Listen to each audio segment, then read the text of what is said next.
You know that feeling when you're driving at night, maybe on like a rural road, you don't really travel very often, and you just find yourself leaning forward over the steering wheel? Oh, yeah. Squinting through the windshield, just white-knuckling it. Exactly. You're just trying to make out the faded white lines on the asphalt, and you flick the switch on the steering column, assuming, you must only have your daytime running lights on. Right, but no, they're on full blast. They're on full blast. They just seem incredibly, unbelievably weak.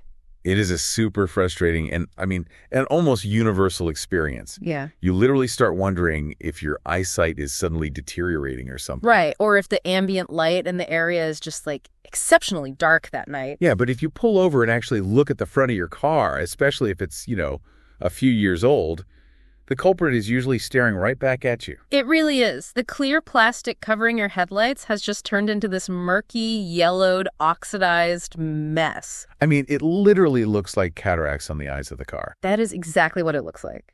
And to really grasp why this happens, we kind of have to look at a relatively recent historical shift in automotive manufacturing. Oh, interesting. Yeah, so if you go back a few decades, most cars used what were called sealed beam headlights. Okay.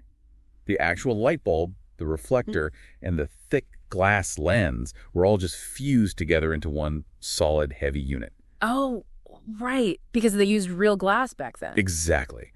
And because that front lens was made of real thick glass, it was highly resistant to the outside environment. Yeah. It rarely ever became cloudy or discolored. But I'm guessing manufacturers eventually wanted, sleeker, more aerodynamic design. You got it. They wanted headlights that could mold to the curved, stylish front end of a modern vehicle. Heavy glass just couldn't do that easily. Makes sense. So the industry moved toward using polycarbonate plastic lenses with the actual bulb housed entirely separate behind that plastic shield. Which leads to our issue. And that physical separation between the light source and the lens, that is exactly where we find a perfect mirror for the human experience we're exploring today. It really is. Yeah.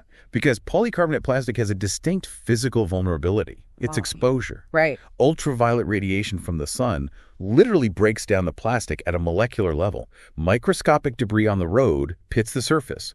Over time, it degrades, it yellows, it clouds over. But the crucial physical detail here, and this blew my mind, is that the actual bulb behind that cloudy plastic, the light source itself, has not weakened by a single lumen. Not even a little bit. It is pumping out the exact same wattage it did the day it rolled off the assembly line. It's crazy to think about. Yeah, the light hasn't disappeared. It hasn't broken. It's simply being scattered. Like diffused, right? Exactly. The beam becomes unfocused, diffusing in a dozen different directions instead of piercing the darkness, all because the medium it's traveling through is compromised. Okay, let's unpack this, because this automotive reality is the anchor for an amazing manuscript we're diving into today. It's such a great text. It is. It's a sermon titled Unclouded Faith, delivered by Pastor Yasushi Nemoto at Kahului Union Church in Maui, Hawaii. A beautiful location, too. For sure. And he takes this everyday frustration of the cloudy headlight and uses it to really map out the internal mechanics of the human heart.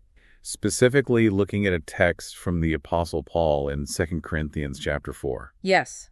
And the core argument is that in a person's belief system, the foundational truth, the divine light itself, it doesn't experience a power outage. It doesn't fade. It's the human lens that clouds over. Exactly. And the pastor shares a very grounded anecdote to illustrate how we, maintain that lens. Yeah, he talks about how he drives a 9-year-old truck, but people constantly ask him if it's brand new. Right, because the headlights are just pristine. Yeah.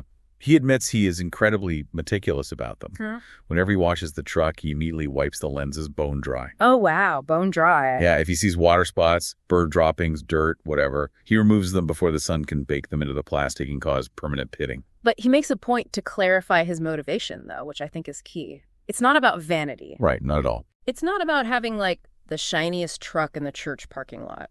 He does it because a headlight's sole functional value is its transparency. Yeah, a headlight that looks stylish but cannot transmit light is entirely useless for its intended purpose. Which brings us to the Apostle Paul's instruction in the text.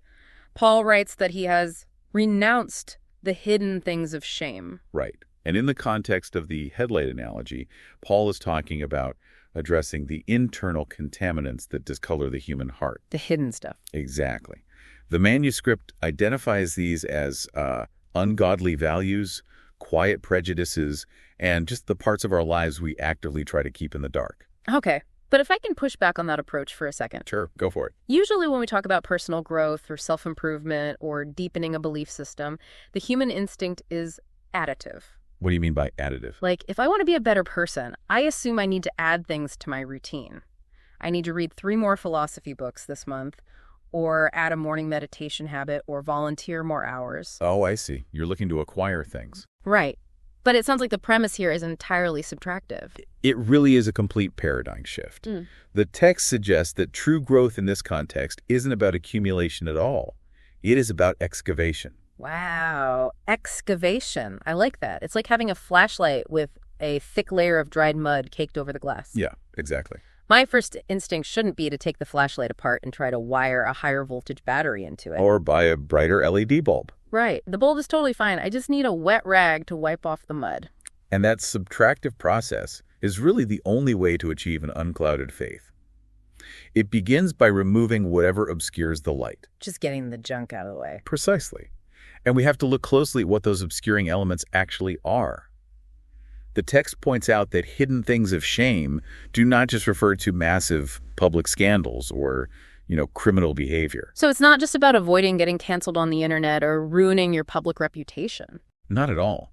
You can be considered a pillar of your community, highly respectable, holding all the right social opinions, and still have a heart that is completely opaque. That's terrifying. So how do you even know if your lens is cloudy? Well, the diagnostic tool the manuscript suggests is asking, what actually becomes visible when your internal motivations are exposed to a pure light? Oh, wow. Yeah. It's the quiet pride, the resentment you hold toward a coworker, the unwillingness to forgive a family member. The little things. Those are the internal water spots that, if you don't wipe them away, permanently etch themselves into your plastic. But the lens doesn't just get dirty from us passively holding on to resentments, right? The manuscript points out that we actively cloud our own vision through our daily choices. Yeah, it definitely goes beyond just passive feelings. Paul uses the word craftiness, which, feels a little archaic to me. It does sound a bit old-fashioned. But the source material connects it to a very modern psychological mindset.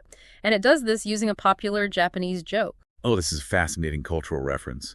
The joke is, a red light isn't scary if everyone crosses together. Right. And on a literal level, it's just a joke about jaywalking. Yeah, totally. Like, if you're standing at a busy intersection and the light is red, you probably won't cross alone.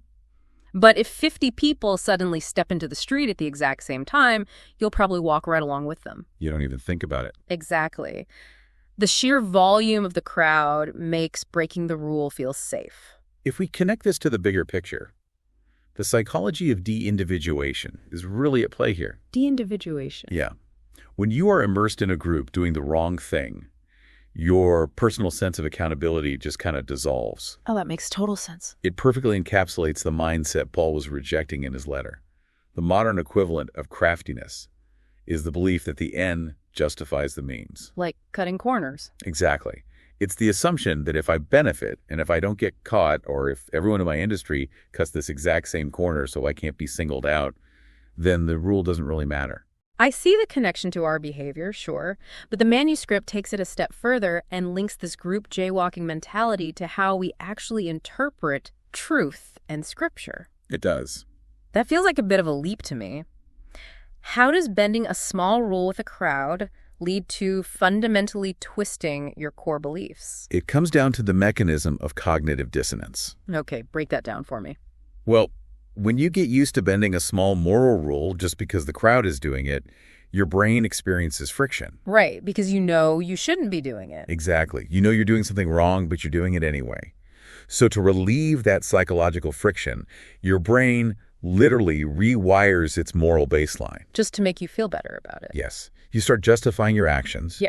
And once you build a habit of self-justification, it bleeds into your entire worldview. Oh, wow. You start reading your religious texts or your philosophical principles, not to find the actual truth, but to find loopholes that justify the fact that you cross on a red light every single day. Here's where it gets really interesting.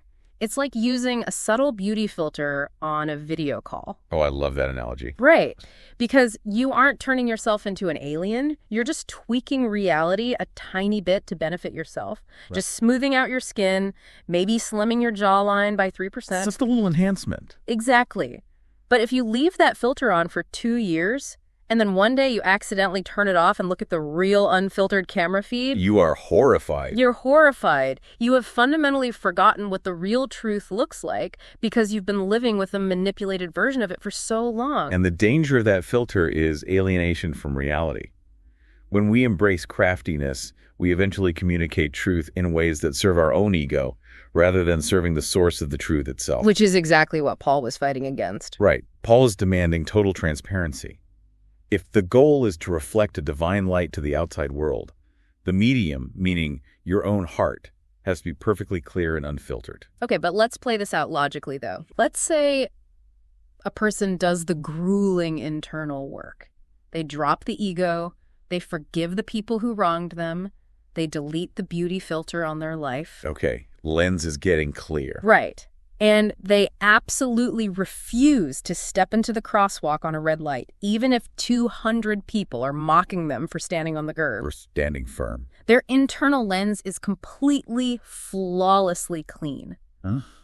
But they still have to take that car out of the garage. They are still driving out in the elements. Well, a perfectly maintained headlight is still subjected to the physical environment. Right. You can wash your car daily, but the moment you hit the highway, that plastic is bombarded. Ultraviolet radiation, high winds, rain, and millions of microscopic particles of dirt hitting it at 70 miles an hour. It's just relentless. Those outside forces constantly scour the surface. And if we translate that back to the theology of 2 Corinthians, Paul talks about the God of this age blinding the minds of people. Yes, a very famous passage. For a listener who might not be deep into first-century theology, what is the actual mechanism of that blinding? Are we talking about, like, a sudden dramatic loss of faith? No, the manuscript is incredibly practical here. It doesn't veer into some mystical cinematic battle between angels and demons. Okay, so what does it look like? We have to look at the historical context of who Paul was writing to. First century Corinth was a wealthy, bustling commercial hub. Basically a major metropolitan city. Exactly. It was obsessed with status, philosophical rhetoric, and outward success. The God of this age, in that context, referred to the prevailing cultural idolatry. Ah, I see. It was the intense pressure to conform to the world's metrics of power and wealth. So the modern equivalent is the airborne dust of our own culture. The pressure to climb the corporate ladder, the obsession with accumulating wealth, the curated lives on social media. All of that. The world continuously whispers a set of values that slowly draw our attention away from anything transcendent. Just slowly wearing down the plastic. Yeah. It brings back the punchline of the Japanese traffic joke, but shifts the perspective a bit. How so? The world's constant, exhausting metric is, what is everyone else doing? But God, according to the text, asks a fundamentally different question. How does God see this? That's a huge shift. The friction of the Christian life is the collision of those two questions. But isn't it exhausting to constantly fight this external dust? Does the text imply that this cultural pressure makes a person suddenly height their belief system? Like they just wake up one day and abandon it all. Yeah, like you go to work on a Tuesday, experience some corporate pressure, and on Wednesday you wake up and actively reject all your morals. Not at all. And that is why the slow clouding of polycarbonate plastic is such a brilliant analogy. The world doesn't usually cause a sudden shattering of the glass. It's not a rock hitting the headlight. Right. It causes diffusion. When you allow your ultimate human worth to be measured by your bank account or your job title, your vision scatters. It gets fuzzy. Exactly. The inherent value of the truth doesn't change. But in your mind, your faith shifts from being a need to have, the central driving reality of your existence, to a nice to have. Wow. Nice to have. It becomes a pleasant social club for a Sunday morning, while your actual life is driven by the world's metrics. The light is being blocked simply because we've allowed our surface to be deeply scratched. So we're dealing with a dual front battle. We have the internal hidden shames and the self-justifying craftiness clouding the lens from the inside. Yep, the inside job. And we have the relentless dust of the world's status games clouding it from the outside. Exactly. If a person commits to battling both of those forces, to constantly cleaning and polishing the lens, we kind of have to ask the ultimate question regarding purpose. which is... What is the actual source of the light we are trying so hard to transmit? Well, the manuscript addresses this with a humorous but deeply piercing observation about human nature, specifically as we age. Oh, yes. Pastor Nemoto outlines what we might call the grandparent trap. The grandparent trap. I read this section, and it was painfully recognizable. Like so true, isn't it? He observes that when people reach a certain stage in life, social gatherings almost inevitably devolve into two specific types of conversations. Yeah, fiercely retelling stories of our own past glories, or engaging in a subtle arms race of stories about how incredible our grandchildren are. it's a total arms race. Yeah. And he admits his own vulnerability to it. He writes that if someone begins telling a great story, his immediate internal reflex is to think, well, that's your story, let me tell you mine. We all do it. It's the innate human reflex to inflate ourselves just a fraction of an inch to ensure we have the brightest object in the room. It is. But it highlights the ultimate danger of self-sourcing.